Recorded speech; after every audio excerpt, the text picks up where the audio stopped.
สวัสดีครับวันนี้มาลุ้นตกปลาที่อ่างเก็บน้ำน้ำชุนใหม่นะครับนี่ครับวางคำเบ็ดเรียบร้อยแล้วครับตอนนี้ประมาณ9:30ครับเดี๋ยวรอลุ้นกันนะครับว่าจะมีปลาเข้าไหมครับวันนี้คนมาตกไม่ค่อยเยอะนะครับนี่ครับ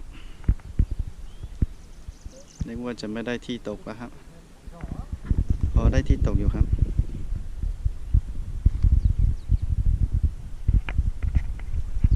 อากาศค่อนข้างจะร้อนนะครับ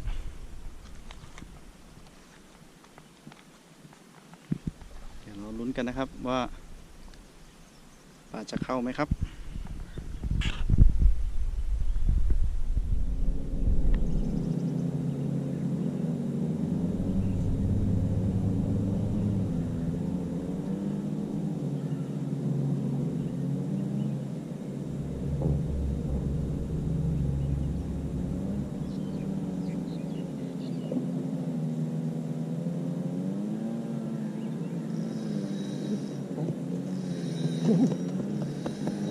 예, chú sắp phố ở phố biển đâu thổ cái gì chú có à lo tụi nó do à có thấy hết thủ đó cái đấy hết khăn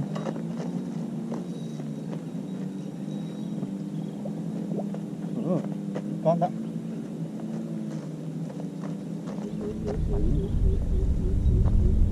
bây giờ hổ lò hả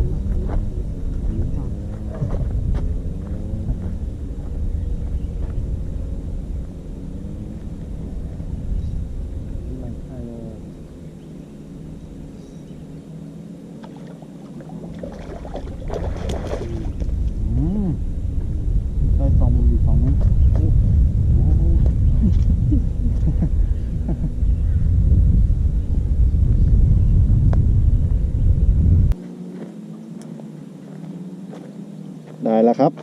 แล้วหลุดได้ไงเนี่ย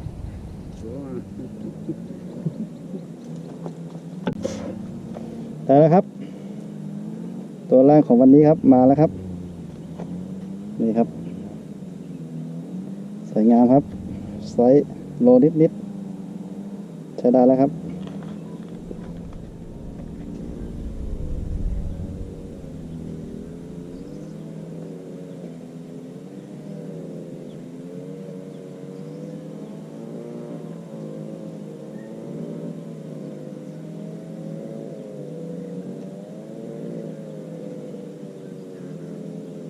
โอ้แม่นละอย่างนั้นละ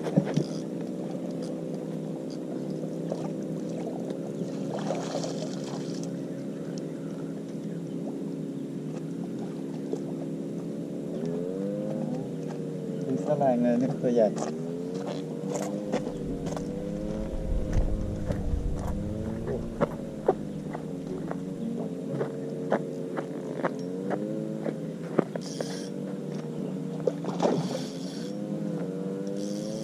tanda dah.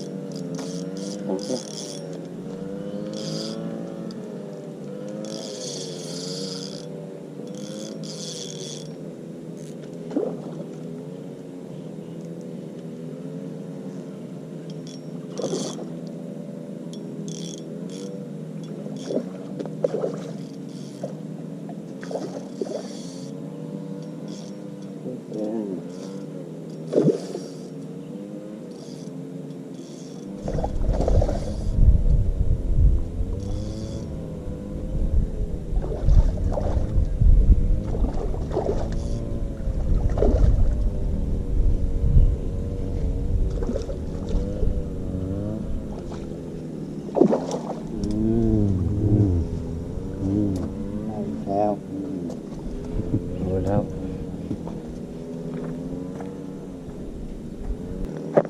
ครับ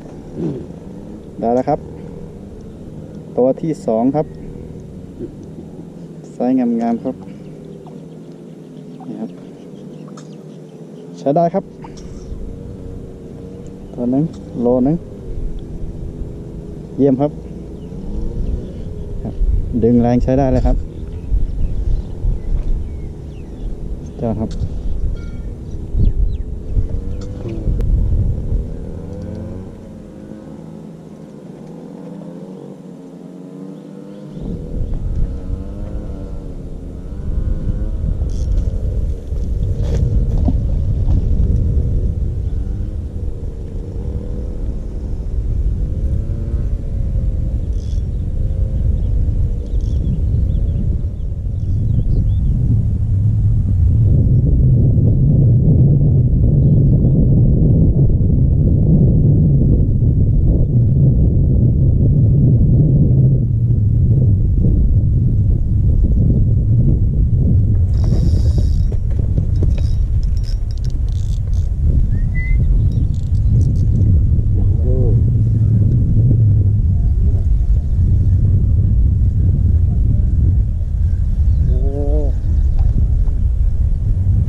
thế tại cho tụi chúng nó đấu lâu hết cái món đây rồi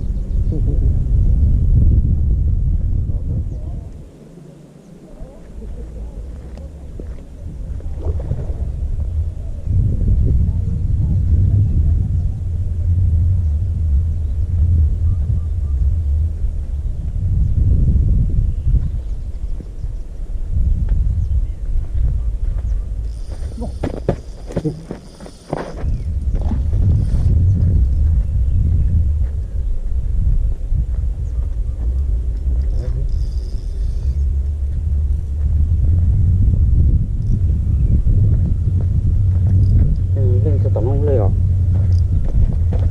còn nó đó nó có thể chỉ có công mà ô tay rồi tôi có thằng đấy chia chặt là có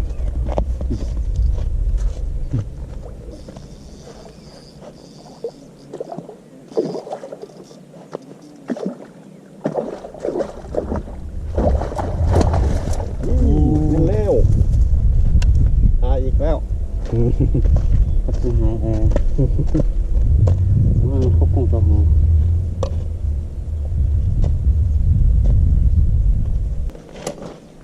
มาแล้วครับตัวที่3ไซส์สวยๆครับโลนิดไซส์นี้กำลังเข้าครับนี่ครับสวยงามครับเยี่ยม